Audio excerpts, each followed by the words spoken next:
ये है हम्पी, जहां पत्थरों से बनाए गए हैं मैजिकल म्यूजिकल पिलर्स।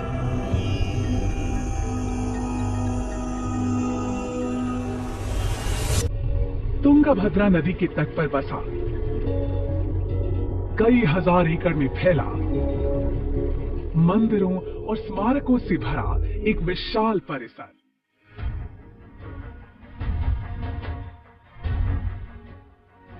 इन पिलर्स में ऐसे ग्रेनाइट पत्थरों का इस्तेमाल किया गया है जो संगीत बनाने की काबिलियत रखते हैं।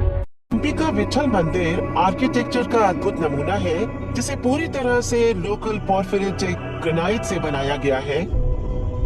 आज भी ऐसे कई पिलर्स हैं जिनमें रेजोनेंट प्रॉपर्टीज हैं और इनकी इसी खूबी की वजह से इन्हें कहते हैं म्यूजिकल पिलर्स। ग्रेनाइट पत्थर को तराश कर बने इन 56 पिलर्स में कई कॉलम्स हैं। कुछ में तो मूर्तियां भी बनी हुई हैं। और जानते हैं इनमें से गूंजती हुई आवाज क्यों निकलती है? क्योंकि हम्पी के इन पत्थरों में हैं अनोखे क्रिस्टलाइन स्ट्रक्चर वाले मिनरल्स, जैसे कि ऑर्थोक्लेस। हम्पी की इस खूबी की वजह है इन कॉलम्स के डायमीटर और लेंथ का रेशियो, जो स्ट्रिंग्स की तरह है, जैसे कोई स्ट्रिंग्ड इंस्ट्रूमेंट या हार्प। जब एक कॉलम को बजाया जाता है तो उससे निकलने वाली आवाज बढ़ जाती है और इससे होता यह है कि आवाज और बेहतर सुनाई देती है। इन पिलर्स को 15वीं शताब्दी में बनाया गया था, देवराया द्वितीय के शासनकाल में।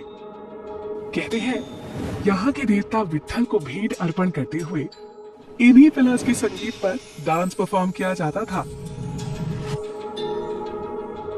वाकई प्राचीन भारत के कारीगरों का जवाब नहीं है। उन्होंने न सिर्फ इन बेहद खास पत्थरों की खूबी को पहचाना, बल्कि रंग मंडप को बनाते वक्त ऐसे पत्थरों को चुना जिनसे बेहतरीन संगीत निकलता है। दुनिया भर में ऐसे पत्थर जिन्हें लिथोफोन्स कहते हैं और भी हैं, जैसे अफ्रीका के रॉक गॉन्ग्स और वियतनाम के ज़ाइलोफोन जैसे दिखने वाले ये इंस्ट्रूमेंट। पर कहीं भी ऐसे म्यूजिकल पिलर्स शायद ही मिलेंगे। अकॉस्टिक्स की दुनिया में ये इंडियन ट्रेडिशन का एक बेहतरीन कंट्रीब्यूशन है। ये कहना गलत नहीं होगा कि संगीत भारत की मिट्टी में कुछ इस तरह से बसा है कि यहाँ तो पत्थरों से भी सुर निकलते हैं। And it happens only in India.